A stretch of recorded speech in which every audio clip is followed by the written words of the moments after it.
I thought my boss was calling me in to end my career. Instead, a single sentence after closing time turned a gray Tuesday into the night I finally felt seen. If you've ever believed you were too late for surprises, the kind that warm your chest and still your worries, this is your sign you're not. What happened after work shocked me in the best way. And it started with a simple invitation. Lynn, could you stay a little longer? Before I begin, tell me in the comments, what city are you watching from? I'm curious who's here with me tonight. Chicago, Phoenix, Dallas, maybe a quiet town I've never heard of but would love to visit. My name is Lynn. I'm 47 and for most of my adult life I have been very good at being useful. I color code calendars, know where the spare markers are, and anticipate problems before they introduce themselves. I don't rattle easily. But at 5:56 p.m. when Min, my boss, appeared at my doorframe, rolled his sleeves and asked if I could stay after everyone left, the steadiness I wear like a suit jacket slipped just a little off my shoulders. It had been a long day, the kind that smells like printer toner and the last coffee in the pot. Our office faces a brick alley with a mural, sunflowers, and a cardinal. And in the early evening, the painted petals hold a little bit of real light. I watched them as the team trickled out, backpacks bumping against hips, somebody calling back, "Night, Lynn." I lifted my hand in that practice way that says both good night and I'm fine. In my chest, a small drum beat. Why after hours? Min is a quiet kind of handsome. Less magazine cover. More the person you'd want to chaper a storm with. He notices things. He thanks the cleaning crew I name and stacks his own mugs. He's also the sort of steady that makes steady people like me feel safe to do our best work. But you never know what an empty office and a closed door mean. I've worn the too brave smile before. Fits but it pinches. When the last elevator chimed and swallowed the day, Min stepped into my doorway again. "It won't take long," he said with a gentleness that made it hard to breathe. I just didn't want to rush this. We walked down the corridor lit with the kind of bowls that hum like an old song. The glass conference room reflected us. Two people in the afterglow of fluorescent hours. He opened the door to the small lounge we almost never use. I don't know if every office has a secret room, but ours does. A sliver of soft chairs, a kitchenette, and a window that shows a slice of the city no one sees at noon. It smells like lemon cleaner and faintly oranges from the basket no one touches. On the round table sat a manila folder and 2 paper cups. "Tea," he said, almost apologetic. "I remembered you quit coffee after 2. The way he said remembered sneaked past my defenses and sat with its feet on my rib cage. He leaned on the edge of the table, arms folded, not blocking, just there, and nodded at the folder.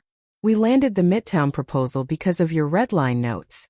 He slid the folder toward me, and inside was a printed email chain with my suggestions highlighted like neon seeds. "You caught what I missed. The fee structure, the dates, the tone." I didn't want to say this in front of the team because I wanted to say it right. I could feel my cheeks heat. I saw a few things." "You saw the whole thing," he said. "That's different." The relief was immediate and the embarrassment just as fast because some foolish part of me had prepared for loss. And now there was this gift.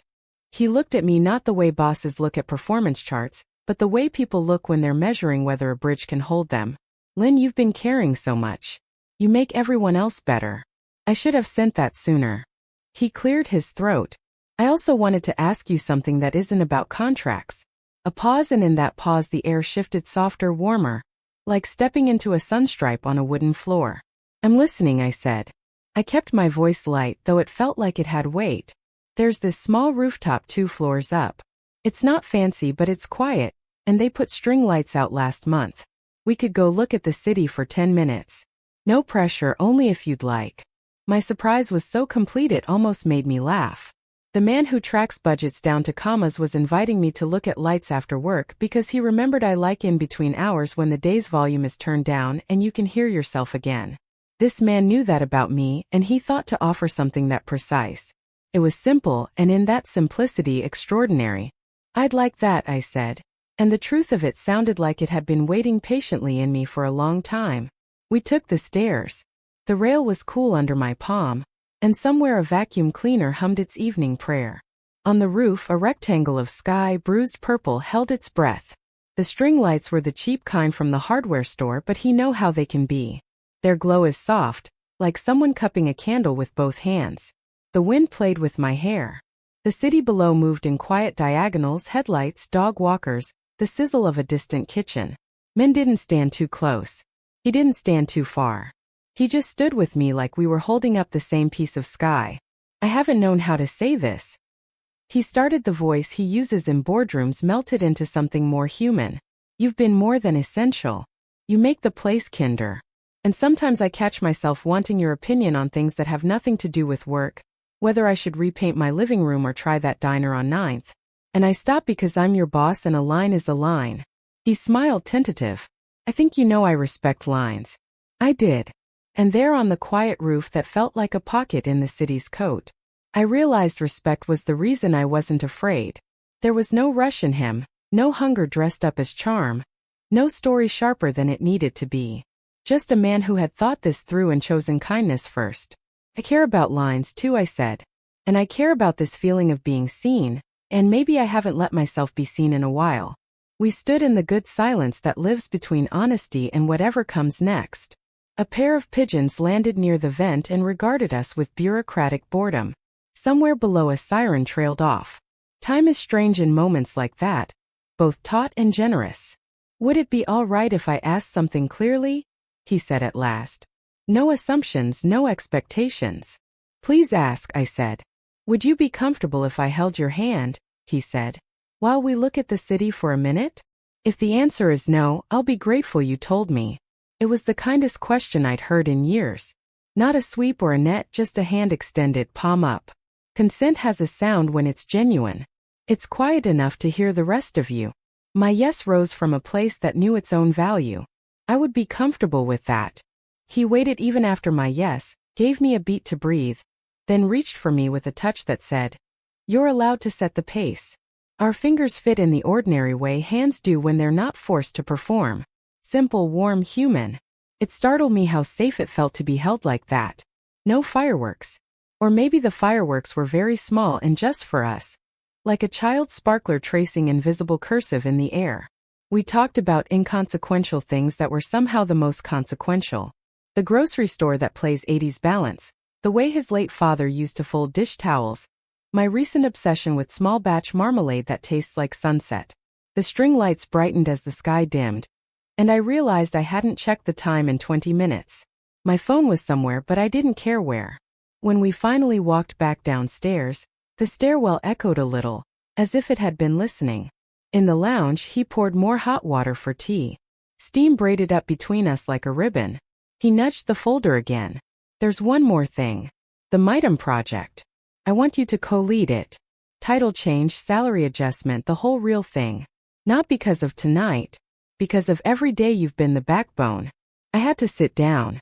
It wasn't just the offer. It was the way he said it, like a fact about gravity. You know that relief that feels like you set down a suitcase you didn't know you were carrying? It was like that, but with more light. Min, I thank you, I said, and for once I didn't try to make the thank you tidy. It poked out of me in all directions. Gratitude, wonder, courage. I thought I'd boxed up in my 30s. He watched me, not to study but to witness. We can talk about details tomorrow, he said. Tonight I wanted you to have the truth without the noise. The office had changed in the last hour. The same carpet squares and framed sit escapes, but softer somehow, like someone had turned down the overheads and turned up the lamps. He walked me to the elevator and pressed the button with the same care he'd shown me on the roof. When the doors slid open, he didn't step in. He put his hands in his pockets, an almost boy voyage gesture that made me smile. I'm glad you stayed, he said. Me too, I answered, and I meant it in more ways than one. The elevator ride was a brief cocoon of mirrors and soft music, and when I pushed through the revolving door to the street, the night greeted me like it knew a secret. The air smelled faintly of rain and bakery sugar from the shop around the corner. I walked to my car with a new steadiness, like the kind that comes from standing where you belong. Halfway across the lot, my phone buzzed. A text from Min, and yes, I felt the curl of nerves you probably expect, but it wasn't the anxious kind. It was the anticipatory kind, the kind that believes in its own worth. Thank you for trusting me tonight, the message read. If you'd like, tomorrow after the team meeting I can show you the project plans, just us two, so you can tell me what I'm not seeing. Also, the diner on 9th has lemon pie that I suspect tastes like summer. Only if you want to. No pressure either way. I stood there under the halo of a street lamp, A small smile breaking open on my face in a way I hadn't felt in years. It wasn't the pie or the project.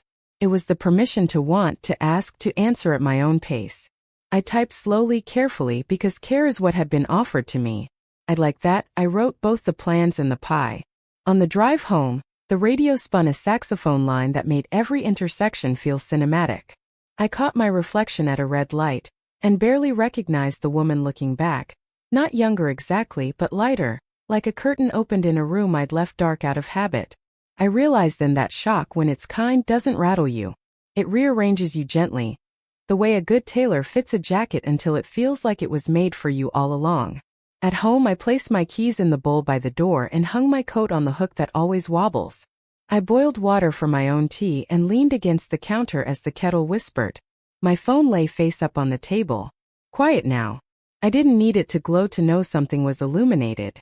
I thought about the rooftop lights and his question asked like an unwrapped gift, and the way our hands learned each other without a single demand. I thought about titles and pay and all the tangible acknowledgments that matter, and they do, but also the intangible ones we rarely expect after 40. Softness, interest, patience, surprise that doesn't take, surprise that gives. I don't know what tomorrow will look like, I told myself. That used to make me nervous. Tonight it felt like good weather moving in. And if you're still listening, maybe in a recliner in Houston or at a kitchen table in Buffalo, let me tell you this. There is no age past wonder. Sometimes it arrives after hours, wearing a navy shirt with sleeves rolled, speaking in a voice that respects your boundaries. Sometimes it invites you to a rooftop and asks to hold your hand like it's asking for the honor of a slow dance. And sometimes the shock you feared turns out to be the door you are finally ready to walk through. The day after our rooftop moment, I found myself waking up earlier than usual. The sunlight spilled through my bedroom curtains, soft and golden, and for once I didn't feel the usual weight of routine pressing me back into the pillows. Instead, there was something lighter, something almost electric beneath my skin. I kept replaying it all. The tea, the rooftop, the string lights, the gentle way men asked to hold my hand. It had been so unexpected, so careful, so unlike anything I had experienced in years. At 47, I thought I knew what the world had to offer. I thought surprises belonged to the younger, the restless, the ones still searching for themselves.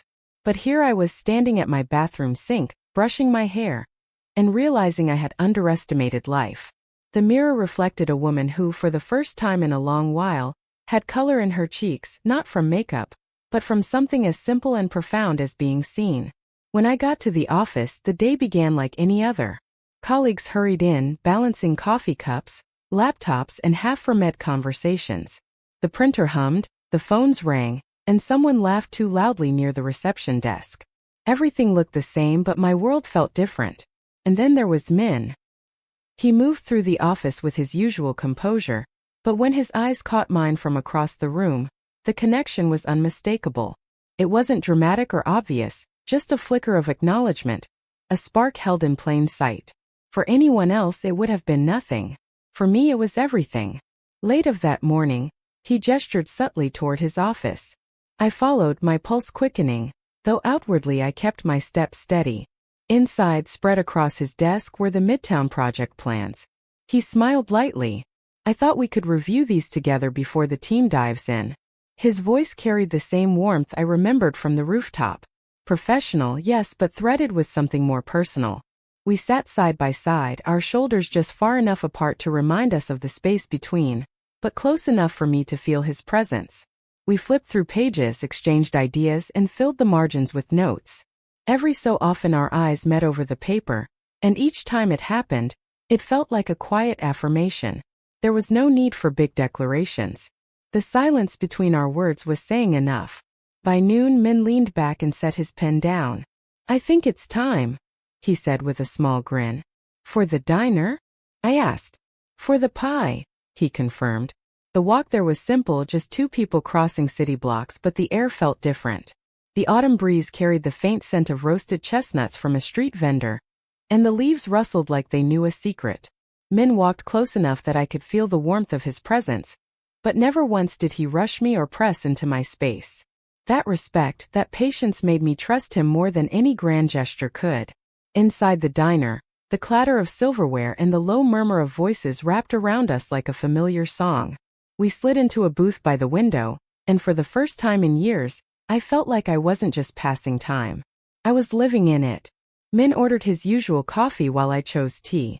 When the waitress set down the lemon pie, he nudged it toward me. "Ladies first," he said with that quiet smile. The pie was sweet, tart, and bright, like summer bottled into a slice. "It does taste like summer," I told him. "Good," he said. "That's what you deserve. Something bright." We lingered there longer than planned, talking not about deadlines or clients, but about childhood memories, favorite books, little quirks of daily life. He told me about his father, how he used to hum while fixing things around the house. I told him about my daughter's laugh, how it still manages to surprise me with its warmth. We weren't rushing through conversation. We were savoring it as if both of us had been starved of this kind of connection for too long. On the walk back to the office, Min's hand brushed against mine. He didn't grab it, didn't assume. He just let the possibility hang in the air.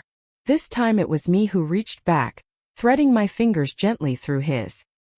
He looked at me with a quiet gratitude that said more than words ever could. The afternoon passed quickly. We returned to our roles, to the familiar rhythm of meetings and tasks, but underneath it all ran a current, steady, undeniable, comforting. It wasn't about stolen moments or breaking rules. It was about respect, trust, and a connection that had surprised us both. That evening, when I returned home, I found myself sitting on the edge of my bed with my phone in my hand. Part of me was nervous. What if this was fleeting? What if it was all in my head? But then a message appeared on my screen. "Thank you for today." It read the pie, the conversation. It meant more than I can explain. I smiled, my heart steadying. I typed back, "I feel the same." As the days went on, Min and I continued to build something quietly, carefully, respectfully. It wasn't about rushing into labels or expectations. It was about moments, shared glances during meetings, laughter over inside jokes, small kindnesses that meant the world. Looking back, the real shock wasn't that Min invited me to stay after work. The real shock was what came after the discovery that I wasn't too old, too settled, or too invisible to experience something new. Life, it seemed, still had surprises waiting. Gentle, respectful, deeply human surprises that reminded me it's never too late to feel seen, wanted, and cherished. And so, to anyone listening from your living room in Detroit, your porch in Kansas, or your quiet apartment in Seattle, let me say this. Don't count yourself out. Surprises don't belong to the young alone. They belong to anyone willing to open the door when they come knocking. And sometimes they show up not with fireworks, but with string lights, lemon pie, and the simplest, most powerful gesture of all, a hand held with care.